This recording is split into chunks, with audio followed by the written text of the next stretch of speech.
Hello, and welcome to a new episode of the Treasury of Constantinople. This week we'll again get a bit off topic since I prepared for you an introduction to the coins of the Armenian kingdom of Cilicia.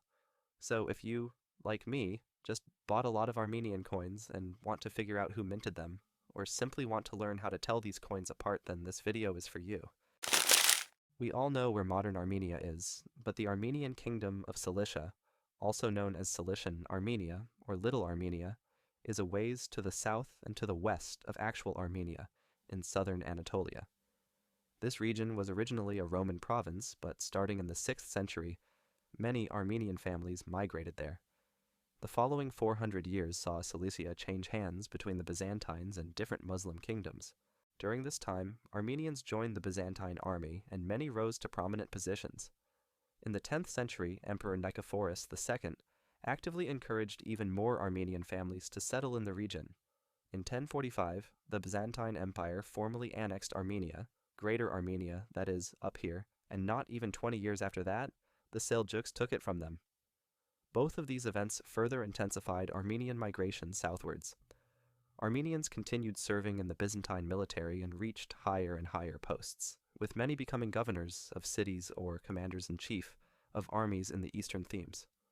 During the turbulent 11th century, some of these Armenian generals in the Byzantine army took advantage of the situation when the Byzantines and the Muslims were too tired or too bothered to fight, and set up small principalities with themselves as sovereign lords. One such general was named Reuben. In 1080, Reuben rebelled against the empire, as one does, with the help of his Armenian troops, setting up the Armenian Principality of Cilicia, with the city of Tarsus as its capital. For the next 100 years, Reuben's descendants continued ruling the principality and extended it by conquering territory from their neighbors, including other Armenian principalities.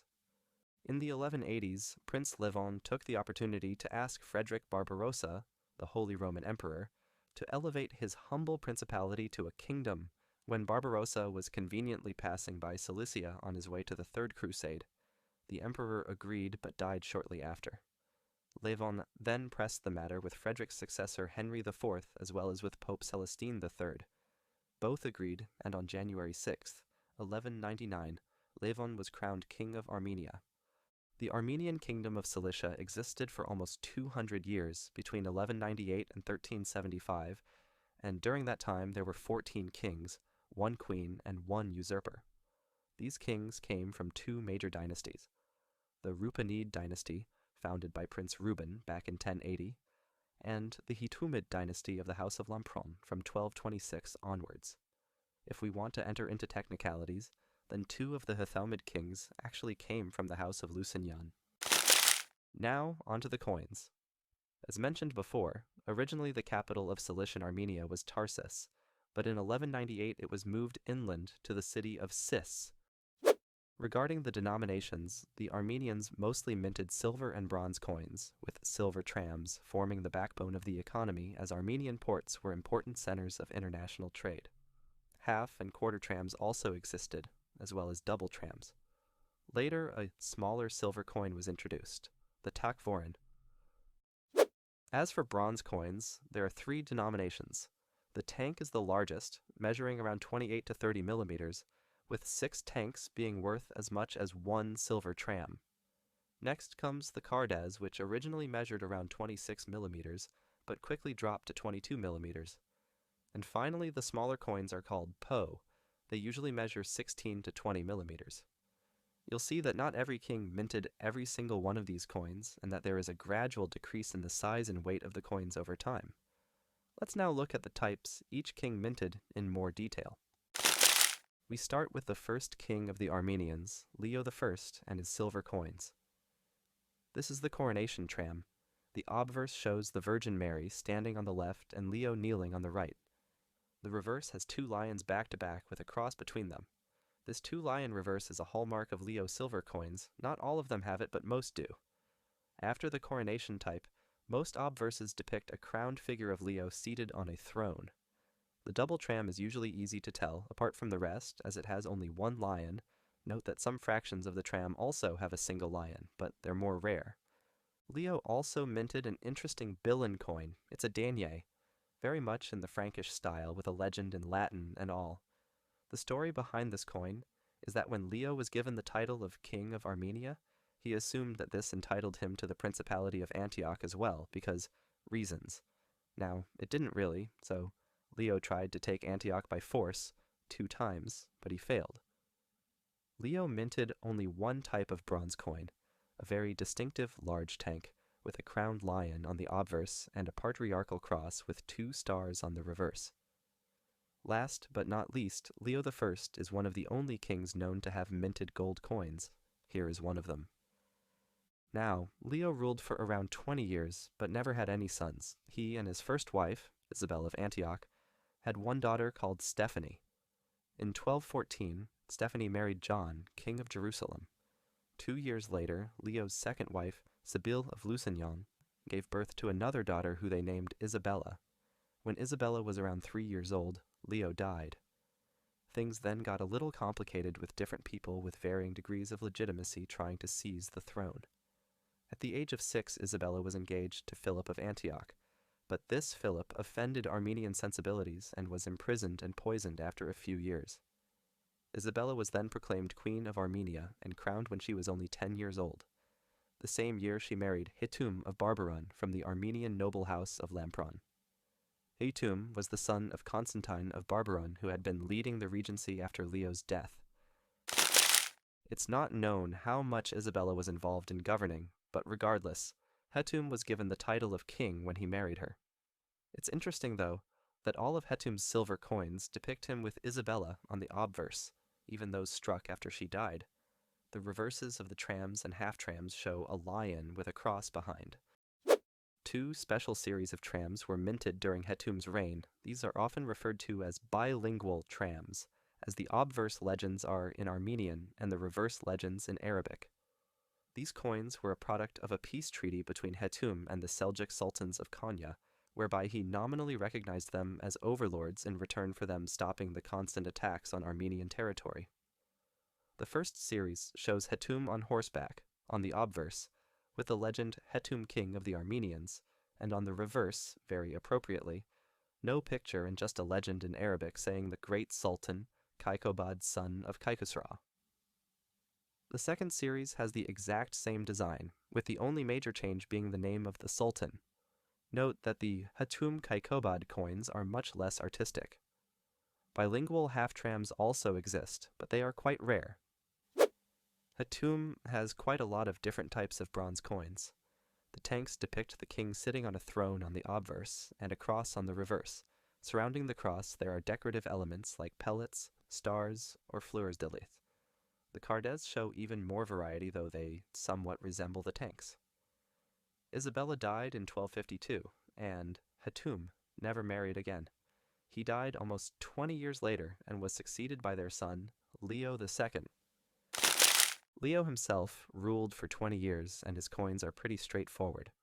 The trams show Leo on horseback, similar to the obverses of his father's bilingual types, and a lion either to the right or the left, similar to the reverse of the Hetoum and Isabella type.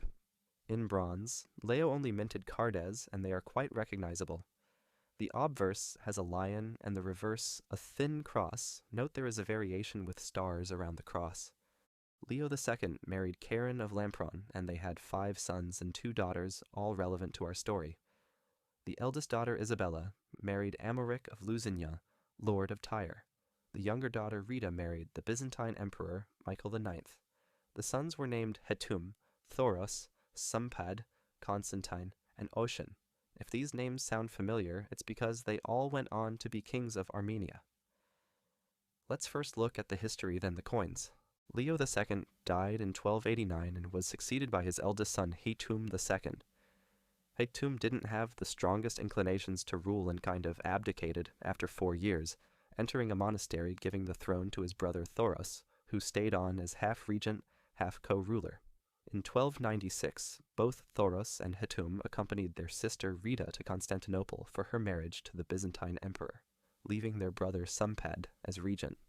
When they returned to Armenia, Smpad had them both arrested and took the throne for himself. 3 years later, Hetoum was partially blinded and Thoros was executed. Constantine, brother number 4, who had actually helped Smpad with his usurping, now turned against him and helped Hetoum get back the throne. That was the theory anyway, but since Hetoum wasn't doing so well, on account of being horrifically blinded, Constantine became king. 1 year later, for some reason, he switched alliances again and plotted with Smpad against Hetoum. Hetoum was having none of it and put the two in prison. Hetoum then ruled for a few more years before quitting the job again and retiring to a monastery. He had never gotten married, so this time he gave the throne to his nephew Leo, the son of Thoros, remaining nominally as regent. In 1307, Leo III and Hetoum attended a banquet, hosted by a Mongol general, and were both murdered. The throne thus passed to brother number 5, Oshin. Let's have a look at their coins. Hetoum II, despite ruling 3 separate times, doesn't exactly have any silver coins, only smaller billes and deniers like this one. They usually have a diameter of 15 millimeters and weigh less than 1 gram. The obverse shows the bust of the king, and the reverse, a cross with various field marks. It somewhat resembles Leo I's Antioch denier, but it's smaller, lighter. The workmanship is worse, and the legend is in Armenian. As for bronze coins, there are 2 distinct types, an earlier, slightly larger cardez with the bust of the king on the obverse and a decorated patriarchal cross on the reverse, and a later slight smaller cardez depicting Hetoum seated on the obverse, and a Greek cross on the reverse, sometimes with dots or pellets on the fields. Hetoum's coins are very distinctive precisely because of the Greek crosses. Some of the cardez of Hetoum II might appear similar to those of Hetoum I, but if you put them side by side, you will see they are not. Hetoum I's cardez are decidedly bigger. Also, they depict the king sitting on a throne, while Hetoum II is usually sitting on a cushion. The crowns are also different, and Hetoum II's head is usually clearly outside the circle. The crosses are also different, although in this particular coin that's not too obvious. There are no known coins for the reign of Thoros III. Smpad's short 2-year reign saw the minting of only one type of tram. In it, he revived his great-grandfather's design, depicting the king seated on the obverse and the 2 lions on the reverse. Smpad's coins are lighter, though. As for bronze, he also only has one type. It shows the king on horseback on the obverse and a cross surrounded by large lilies on the reverse. Constantine I reigned for less than 1 year, but his coins are particularly well made and the designs are quite original. Both silver and bronze coins show Constantine standing, holding a sword on the right hand and a cross on the left. Constantine is also known for having minted gold coins, although I couldn't find pictures. Leo III, son of Thoros III, and nephew of Hetoum, Smpad, and Constantine, ruled for 4 years. His silver trams show him on horseback on the obverse, and on the reverse, a lion walking right with a cross above. Leo's silver coins exhibit marked deterioration, weighing around 2.3 grams and having less than 50% silver. The styling is also poorer, although some later kings will do even worse. Likewise, his copper coins are in rough shape and most were poorly struck. The design is kind of similar to that of Hetoum II, given that the previous 2 kings had original designs. Oshin, like his brother Smpad, also revived Leo I's design for the tram, with the king seated on the obverse and the 2 lions on the reverse. This type is quite rare, though, and shows great care in the execution. Minted in much greater quantities is Oshin's other silver coin, the takvorin. The design is very similar to Leo III's silver type, with the emperor on horseback on the obverse and a lion walking to the right on the reverse. Leo's and Oshin's coins are actually about the same size and weight, and both have a variety of field marks, so the easiest way to tell them apart might be just the general quality, as Leo's coins are considerably worse. Or you can just read the legend. Their names are quite different, so you can try learning the Armenian alphabet and problem solved. As for copper coins, Oshin's Po have a familiar design, but are decidedly small. They measure 15 millimeters or so, and weigh around 1.3 grams, while his brother's bronze coins almost always weighed over 2 grams and had a diameter of around 19 millimeters. Oshin was the last one of the sons of Leo II to rule Cilician Armenia. When he died, he was succeeded by his own son, Leo IV. Leo IV's takvorin looks a lot like his father's and his cousin's design. One way to distinguish their coins is by the field marks. This is not very straightforward, though, because it's not like each king used a different field mark, it's more like each of them used a variety of field marks which are different from each other. So perhaps we can just keep in mind that Oshin's coins look best, Leo III's look worse, and Leo IV's legends are almost always impossible to read. You can see here that despite the horseman and lion being well defined, hardly any of the letters in the legend are visible. This is almost always the case with Leo IV's takvarins. It's not entirely because of wear. Unlike the silver coins, Leo's bronze coins are actually very nice. They somewhat resemble Constantine I's pose, but Leo is depicted sitting on a throne, while Constantine is standing. Also, Leo is holding a mace, while Constantine is holding a sword. Leo IV's life was cut short by his Armenian barons who killed him in 1341. Having no living children at the time, the throne passed to one of his cousins, Constantine. Constantine II, also known as Guy of Lusignan, was the son of one of the daughters of Leo II, Isabella, and Amaric of Lusignan. Constantine II's reign lasted for only 2 years. He didn't issue many coins in that time, and so his coins are extremely rare. I also couldn't find pictures of them. In any case, the silver takvarins should be similar to those of Oshin and Leo IV, and the copper coins almost identical with those of Leo IV. Constantine's fate was somewhat similar to that of his predecessor. He was murdered during an uprising in Armenia, and having no children of his own, the throne passed to another cousin, more distant this time, also called Constantine. Constantine III was the son of a nephew of Hetoum I. From here on, the designs get very, very similar. The quality becomes worse, and the coins become rarer and harder to distinguish. Note that some of Constantine's coins were probably minted in Tarsus. Constantine III ruled for 18 years but died childless. He was succeeded by another cousin called Constantine. This Constantine IV was the son of another nephew of Hetoum I.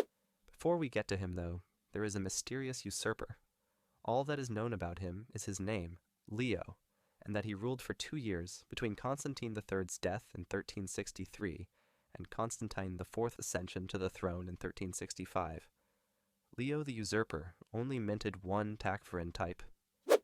Constantine IV also minted a single takvarin type with the same familiar design. Our Constantine died in 1373 and was succeeded by one of his cousins. The cousin was named Leo, and this Leo V was the nephew of Constantine II and grandson of Isabella, daughter of Leo II. Leo V, during his very, very short 7-month reign, managed to mint the smallest Armenian bill in denier. With the weight of less than half a gram and practically no silver in it, it does make one wonder what they could have possibly bought with it. The design is remarkably similar to the earlier Armenian deniers of Leo I and Hetoum II. The bronze coins were just a bit larger and heavier, and had the Lion of Cyprus on the obverse and a cross potent on the reverse. Leo V may have lost his crown, but he didn't die in 1374. Here's what happened. When the Mamluks conquered what was left of Cilician Armenia, by then little more than the city of Sis, Leo, together with his wife and daughter and son-in-law, were taken to Egypt. They stayed there, hopefully in suitably comfortable accommodation, for 7 whole years, until someone on the Christian side finally coughed up the money to ransom the unfortunate Leo. That someone was John I, King of Castile. Leo and family were then promptly sent on their way to Spain. They lived there until 1390 when Leo moved to France. He died 3 years later, and his tomb is now in the Basilica of Saint-Denis in Paris.